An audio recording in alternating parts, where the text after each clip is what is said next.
for that setup, you have papal memories. And sometimes those papal memories are maybe from afar. I was sharing before we started recording, for me, the big moment of like the papacy is important was when I saw Benedict XVI for the first time at Castel Gandolfo, and he was up on the balcony and he did his little finger smile, and I was just captivated. It was like, that's my Pope. I love this man. And I had an affection for John Paul II, but it was a far affection because I was a child. So you certainly have papal memories and moments. Is there one that stands out for you as kind of like defining the papacy for you, Father Landry? It would have to really be St. John Paul II. The second to last time I met him, which was June 27th, 2000.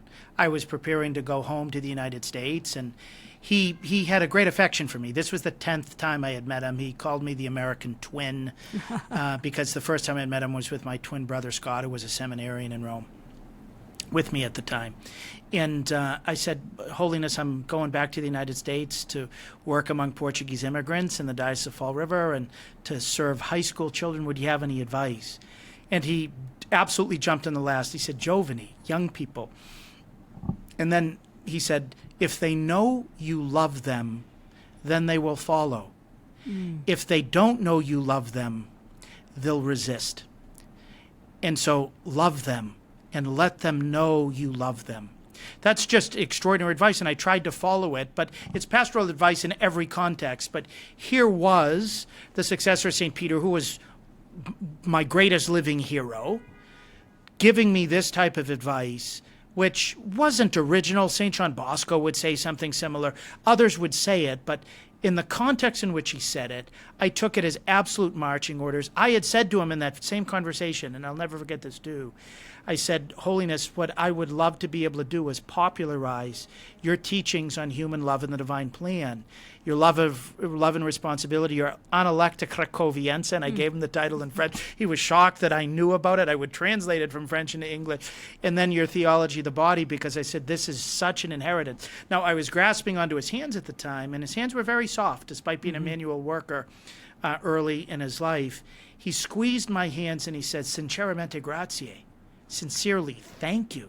And I said, no, Santità, grazie a lei. Thank you, Holiness.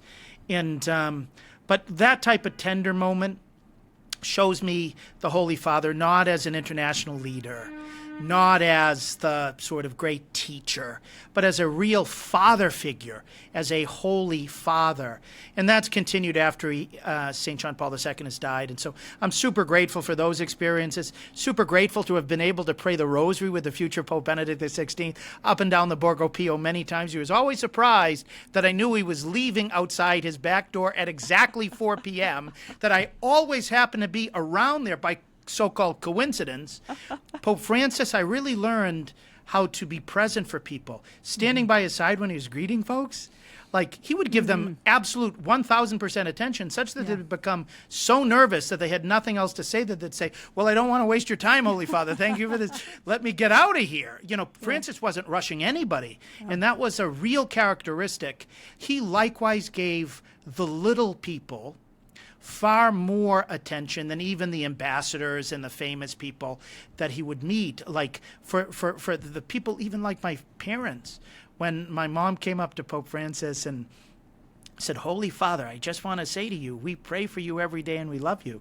He said, Signora Landry, the Pope loves you and prays for you too. And then my dad came on up, not knowing what he was going to do, with his big index finger, the way French Canadians speak, and he started putting his finger into the Pope's holy pectoral muscle in such a way that it got the Swiss guard to sort of walk forward. And Pope Francis sort of put out his hand to the security, just saying, this is going to be fine. As my dad said, Holy Father, thanks for being a good spiritual dad, as he drives his index finger into the Pope's pectoral muscle. And Pope Francis, without missing a beat, God bless him, does the exact same thing so that my father never regrets it. And he puts his own papal digit into my father's chest, and he says, Signor Landry, thank you for being good dad too.